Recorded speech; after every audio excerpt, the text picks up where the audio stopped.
Aujourd'hui, nous sommes le samedi 9 octobre de la 27e semaine du temps ordinaire et nous fêtons Saint Denis, évêque et ses compagnons martyrs. Vers 250, Denis est envoyé par le pape en Gaule avec 6 autres évêques missionnaires.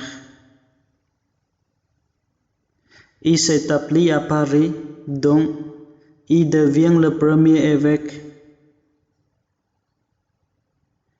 et il subit le martyre par le glaive. Au début de ce temps de prière,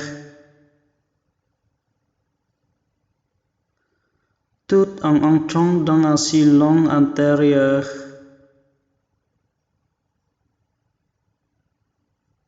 je demande au Seigneur d'avoir la même audace que mes ancêtres dans la foi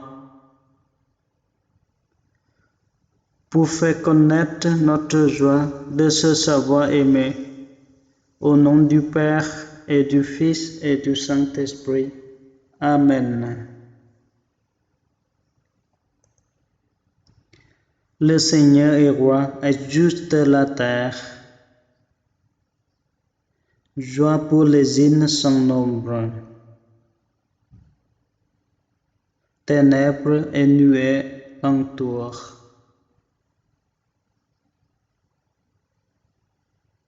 Justice et droit sont l'appui de son trône.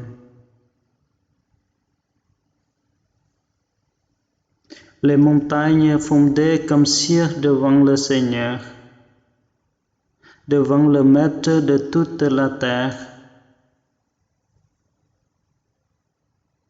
Les cieux ont proclamé sa justice,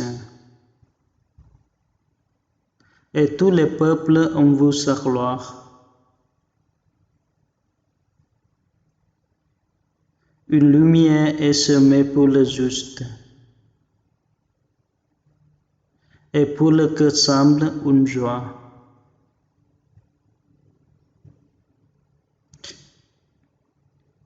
Que le Seigneur soit votre joie, homme juste. Rendez grâce en rappelant son nom très saint.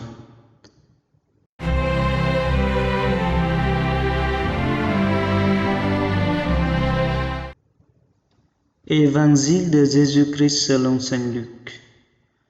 En ce temps-là, comme Jésus était en train de parler, une femme éleva la voix au milieu de la foule pour lui dire « Heureux la mère qui t'a porté en elle, et dont les seins t'ont nourri. » Alors Jésus lui déclara « Heureux plutôt ceux qui écoutent la parole de Dieu et qui la gardent. » Acclamons la parole de Dieu.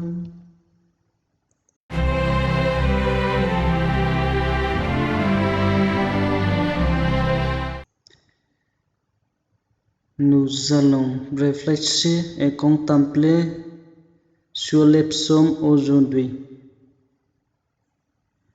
Le psaume débute par une affirmation de foi. Le Seigneur est roi. Et ses royautés s'étendent sur toute la terre.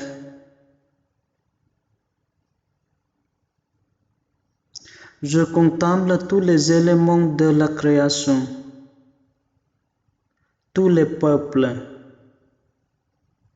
toutes les cités.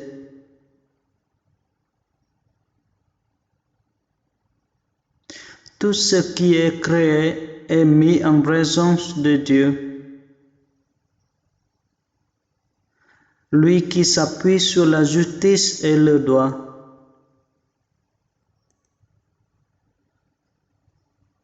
C'est une fête immense qui se déploie. La terre est juste. Joie pour les îles sans nombre. On a l'impression que la création se met à danser.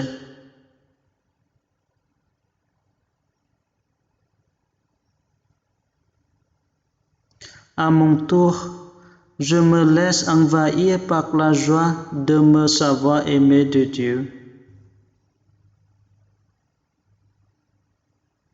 Joie d'être vivant de la vie que j'ai reçue de Dieu. Le psaume se termine avec l'évocation du destin du juste. Pour lui, une lumière est semée. Comment puis-je comprendre cela? Quelle lumière éclaire sa vie? Quelle lumière pourrait éclairer davantage la mienne? J'écoute à nouveau ce psaume, je me laisse rejoindre par les mots choisis. S'il retient particulièrement mon attention, je le garde précieusement. À la fin de ce temps de prière, je parle d'un mot ou d'un verset qui m'a particulièrement touché. J'en parle au Seigneur comme un ami. Je peux aussi lui confier ce que j'aimerais faire pour rendre en justice. Enfin, je regarde Jésus devant moi et je lui dis, Notre Père qui es aux cieux, que ton nom soit sanctifié, que ton règne vienne, que ta volonté soit faite sur la terre comme au ciel. Donne-nous aujourd'hui notre pain de ce jour. Pardonne-nous nos offenses, comme nous pardonnons aussi à ceux qui nous ont offensés. Et ne nous laisse pas entrer en tentation, mais délivre-nous du mal. Amen.